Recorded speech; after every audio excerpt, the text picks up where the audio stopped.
guys here tonight in Seattle. Let's talk about Russell Wilson because he signed that mega deal in the offseason and he's living up to every single penny of it, posting career best numbers through the air so far this season, a completion percentage on pace to be second best in the NFL. In NFL history. Seattle's throwing it more than they have in the past, of course, putting a lot on Russell's shoulders. But Irv, is it too much on his shoulders right now? Are they too reliant on Russell Wilson? Well, I would say to you to answer the rhetorical question after the uprun that you just gave, you saw those numbers. He's having the best year of his career. Absolutely, they're putting a lot on Russell Wilson, but absolutely, he could handle it. Russell Wilson is a different cat, man. He plays the game a different way. He knows how to distribute the ball to all of the playmakers around him.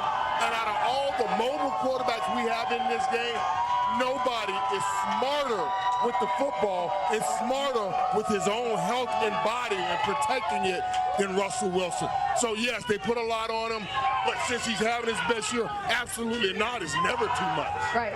They need to put everything they can on him because he is a Hall of Fame quarterback. In the NFL, you win games with Hall of Fame quarterbacks. Russell Wilson is one of the, I know it's hard to hear that, you receivers, but you win with quarterback play, all right? Russell Wilson was one of the greatest decision makers we have ever seen playing the quarterback position. He's able to know when it's best, not only just in the pocket, because he's very good in the pocket, but he knows, and he always makes great decisions on when to break, contain, get outside of the pocket, scramble, but then he always makes great decisions on when to scramble and throw, or when to scramble, and when the defense is not looking, all of a sudden take a little bit down the field and run the football and get that first down. And for some reason, he always has this innate ability to get the first down and find grass, get down, because he never gets hit. He never gets it. He is so smart about getting down and not putting himself in harm's way. Right. That's why he's so durable. That's why he's such a great decision maker. And we haven't really seen a guy that makes those type of decisions, not only inside the pocket, but outside the pocket, that always seem to be right. He's a dual threat. He does a great job of making sure nothing happens. He takes care of the football. He's not a game manager. He is a playmaker. And what I love about Russell Wilson is they rely on him, but everything goes through him. Absolutely everything. And their big three starts with Russell Wilson, number one. Number two, Tyler Lockett. And number three, Chris Carson. He does such a great job. How they're running the ball so effectively, allowing Russell Wilson to also push the ball down the field as well. They're doing a fantastic job. And Coach Pete Carroll said he's playing his best football. Of course he is. He's gotten paid, and they have a supporting cast, but he's leading his team, and he's leading it very well. Yeah, but we debate all the time, because quarterbacks take such a big chunk of the change out of the salary cap, like, oh, is it worth it, is it worth it? And we pay a lot of quarterbacks that's not worth it. But this guy is. This guy is, no matter who you put around him, he raises up their level of play. And I'm talking about not just on offense, he raises up the level of play on defense also. Out of all the guys, this guy deserves every penny. What you're saying is excellent, but here's the question, too. Miami Dolphins. How about Jacksonville? How long is it taking them? Even Cleveland. How long has it taken them to get their franchise quarterback? When you have a guy that you love that is committed to football, you keep him, and you keep him as long as you can, because when he departs, it is terribly a long time until you find a new quarterback. And Russell Wilson. You might find yourself in a struggle bus if you don't have that franchise quarterback. Well, that's true. Russell Wilson definitely not on the struggle bus right now. He hasn't thrown an interception yet this season. He's been on point, really, out there the entire time. But one of the things that will help him, of course. That's right. He protects the ball great. Yeah. You mentioned that. You're right. He's done an awesome job with that, but also he has the help of this running game. And it's like, just because they aren't running the ball as much as they have in the past, they're still a top 10 team in terms of rushing. And they get Rashad Penny back tonight.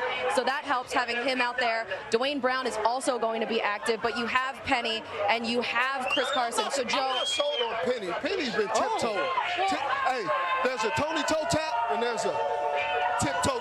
So then what's the game plan tonight, Steve? How should they do this? I go with Chris Carson, give heavy dose of Chris Carson, and let Rashad Penny learn how to run through the gap, because he's tiptoeing. He's way too big to be running gingerly like he does. So based on the comments that you've made right now and what you've done so far on Thursday Night Football, we can expect to see Rashad Penny sitting right here after the game as the player of the game, after what you said about Mr. Minshew, after what you said about Mr. Carson Wentz. So, Rashad Penny, But Carson Wentz I cannot wait to see you after the game tonight when you're the player of the game and you have about 120 yards rushing. Tiptoe Tom will not be up here. These two I love it. It's going crazy right here, man. Peek-a-through Penny will not be right here. Wow. We're going to have to mark that Let me tell down you and something. I play got a that whole for bunch of them in him. my back pocket now. Okay, so back on track. Game plan tonight. How do the Seahawks attack the Rams, guys? Don't hand it off to Peekaboo Penny. Well, I think they do hand it off to him and Chris Carson because Russell Wilson, as great as he is as a quarterback, he's at his best when he has a running game.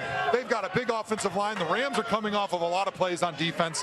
Short week. They got beat up pretty bad.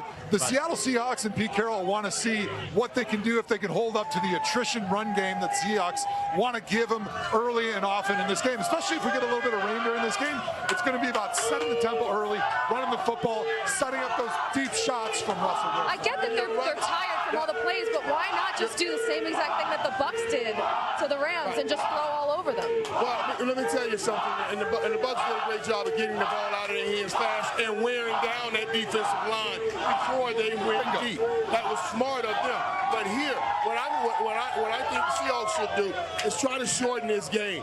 Because I guarantee you now, that offense, that Rams offense, Sean McVay has been standing at that podium and giving reasons why Todd Gurley hasn't been involved, why they're not doing what they need to do, and they're going to come out and try to put up a lot of points offensively. Slow it down. Let's run this ball. Let's be judicious with the pass game. Get the ball out of his hands quick, wear down that defense, and slow this game down. You can't let Aaron Donald pin his ears back. He has the most sacks against any team in his career against the Seahawks. That's why you got to establish a run. Wear him out 10.5. Boom. Oh, nice.